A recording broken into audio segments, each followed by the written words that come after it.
Dear students, today I am going to teach you Mountbatten plan. Mountbatten plan is very important plan, and one more point I would like to mention that both topic I will teach you separately. Mountbatten plan and Indian Independence Act both are near about same. So if you are understanding Mountbatten plan, so Indian Independence Act also you very easily will understand. Please pay attention.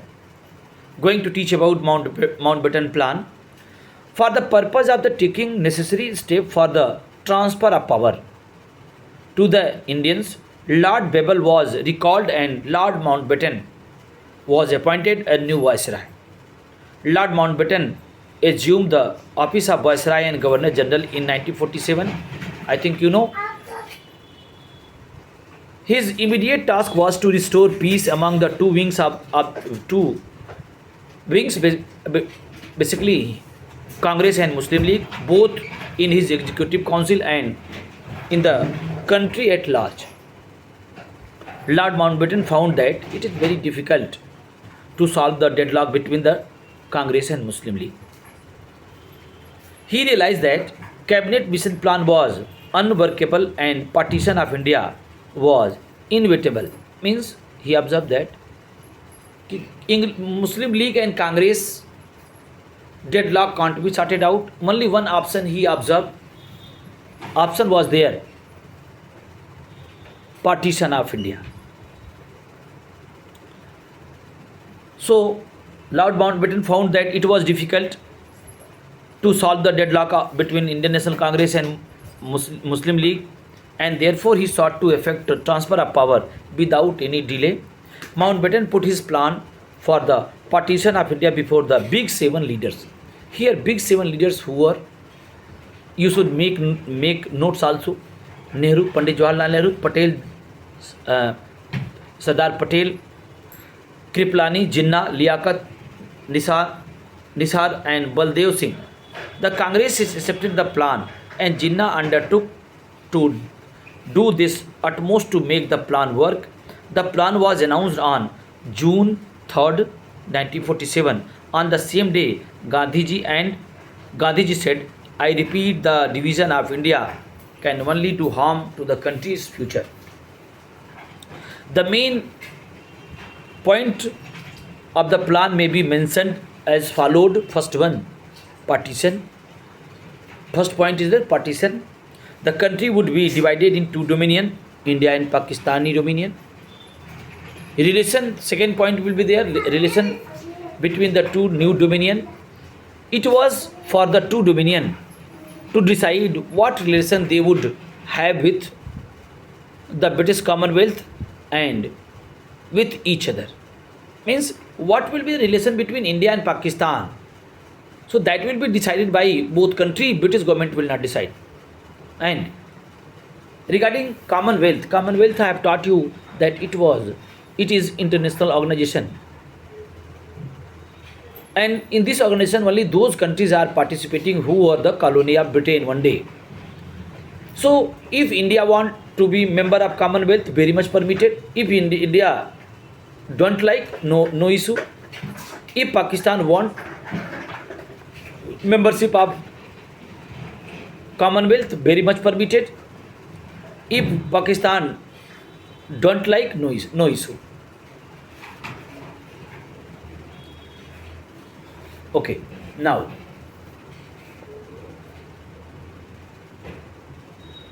a boundary commission.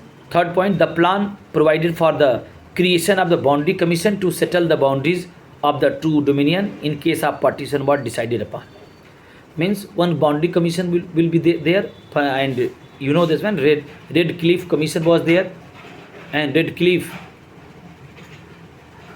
commission decided that boundary between India and Pakistan.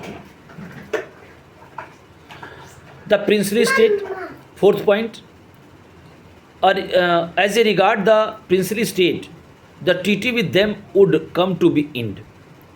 they would free to associate themselves with either of dominion or remain independent. There are two main points are there. First point, how many treaties signed by British Crown with princely state will be over, will be ended, and option given to princely state means princely state can join Indian dominion or can join Pakistani dominion. Or third option was there, can we remain independent? Okay. So, and fifth one about Bengal and Punjab. The partition of Bengal and Punjab was proposed provided that the legislative assembly of the two provinces decide in the favor of the partition. Means Bengal assembly and Punjab assembly, both assembly were there. Both assembly will decide that which district will be the part of Indian dominion and which district will be part of the Pakistani dominion. I think very much clear it is. Sindh, the legislative assembly of the Sindh was to take its own decision at the special meeting.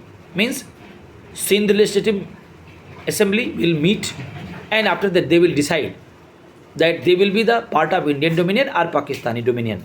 And northwest frontier province, a plebiscite was to be held. Means opinion, Janmat Sangrah, in Hindi word is there, opinion will be taken, and a northwest frontier province to assertion where the people wanted to join India or Pakistan. Means people feedback will be taken that people wants to join Indian dominion or Pakistani dominion.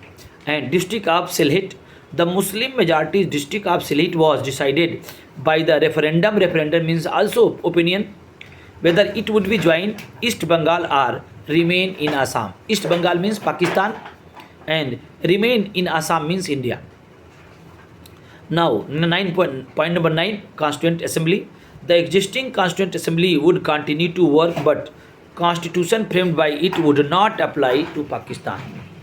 Means which Constituent Assembly is working, so they will make constitution, no issue, but that constitution will be implemented only in Indian dominion, not in Pakistani dominion. A separate Constituent Assembly would be constituted for these parts of India which decided in the favor of partition. Means which part is going to be separate nation. So for that separate nation or that separate unit, one new Constituent Assembly would be set up. And last point, the transfer of power. The transfer of power, the plan ended with a declaration that the transfer of power would take place not in June 1948 but much earlier than that. British Parliament would pass an act for the transfer of power before August 15, 1947. So this is main point. And now one more very important question is there. Acceptance of the Mountbatten Plan, or other way question can be asked, why did Indian National Congress accepted the partition of India? Because India got freedom. Many our forefathers sacrificed their life for the sake of the nation, and many people had a dream who sacrificed their life कि one day our country will free. But their dream was not there. When our country will free country, then it will be divided also. Means happiness and sorrow came together. 15th of August 1947, India became independence. That is very jubilant time. But in same time, touching incident taken place, that partition of India taken place. So dear students, try to understand what are the circumstances that Indian National Congress was the organization of the all segments of Indian society. Means Muslims were also participated, and many Muslims leaders were there. They did not like partitions. They like to live in India. But what are the circumstances that respective Indian National Congress that will be representative of all segments of Indian society decided to accept the Mountbatten Plan or partition of India? Both are one question, answer two questions, but answer will be same. So in upcoming video, in detail explanation will be given by me कि why our forefather accepted the partition of India, and one more video I'll make on that. That will be very very beneficial. So dear students, whatever I have taught in Mountbatten Plan, so that was a proposal. When it will be legalized by British Parliament, so that will be known as Indian Independence Act 1947. So that was known as, okay, a law. It is proposal, but that was a law. By that law, by act, India got freedom. So two more video I'll make regarding this one. Thank you.